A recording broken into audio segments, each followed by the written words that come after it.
Welcome to the Genius Factory. Enjoy the video.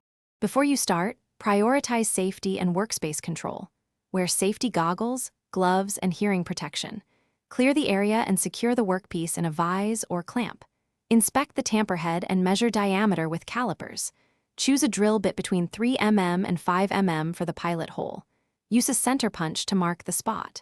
Set the drill to about 3,000 RPM for controlled cutting. Keep steady pressure and avoid wandering to protect surrounding material.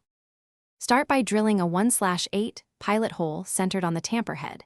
Increase hole size gradually with a 3 mm then a 5 mm bit to avoid cracking. Apply cutting oil to reduce heat and extend bit life. If the head spins, switch to a left-handed extractor or reverse drill bit.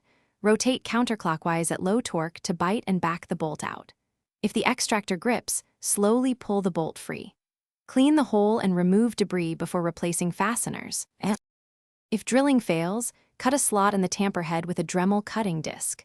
Clamp the part firmly and wear a face shield when cutting.